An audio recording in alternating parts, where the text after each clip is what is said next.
2026 সালে নির্বাচনে জয় পাওয়ার পর একটি দলকে মনে হচ্ছে তারা ফিরাউনের মতো জালিম সরকার প্রতিষ্ঠা করতে যাচ্ছে। মানুষের ঘরবাড়ির দখল, ঘরবাড়িতে অগ্নিসংযোগ, ব্যবসায়ী প্রতিষ্ঠানের লুটতরাজ, ব্যবসা প্রতিষ্ঠান বন্ধ করে দেওয়া সহ সব ধরনের অপকর্ম শুরু করে দিয়েছে এবং নিরীহ মানুষের উপর লাঠিচার্জ, হাত পা ভেঙে দেওয়া, ধর্ষণ করা সহ সকল ধরনের অন্যায় অবিচার শুরু হয়ে গেছে। এটা আসলে একটি জালিম সরকারের আমলে এটা সম্ভব। দেখুন, এই ঘরে কি পরিমাণ আগুন জ্বলছে, দাউ দাউ করে আগুন জ্বলছে। আহারে এটা কি পুড়ে কোনো তো শেষ। মানুষের পক্ষে সম্ভব?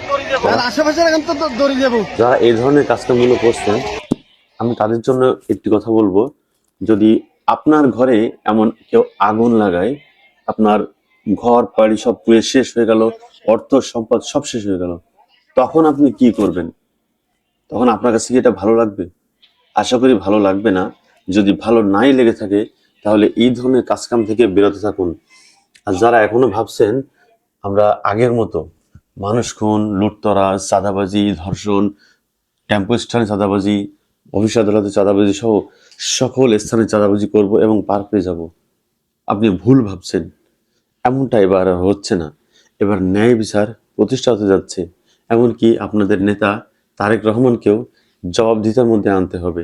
এটা জবাবদিহির বাইরে উনিও থাকবেন না। সো আপনারা যারা এখনো এই কাজগুলো করছেন, আপনার নেতা তারেক রহমান হয়তো এই ধরনের কাজ কখনোই সাপোর্ট করবে না।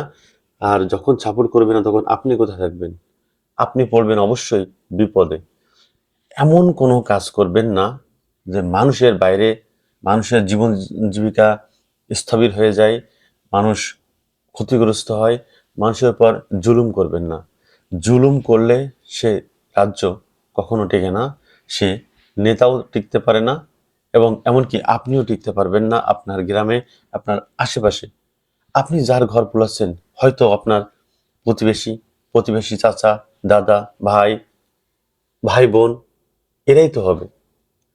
কি কিভাবে আপনি একজনের ঘর আগুন লাগান? এটা কি কোনো মানুষের মতো কাজ হতে পারে? অবশ্যই এই ধরনের কাজ আপনারা কখনোই করবেন না। বাংলার মানুষ একটু শান্তি চায়। দীর্ঘ 17 বছর আপনারাও তো নির্যাতিত ছিলেন, ভুলে গেছেন? আপনারা মাজলুম ছিলেন, জুলুমের শিকার হয়েছেন।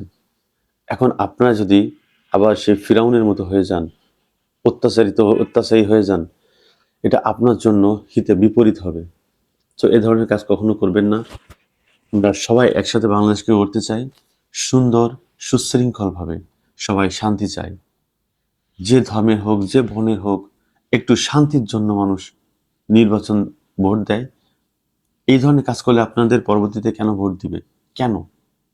এখন যেভাবে ভোট চেয়ে আপনারা পাশ করছেন, যেভাবে পাশ করছেন, এটা তো আপনারা মনে রাখেন কিভাবে আপনারা পাশ করছেন।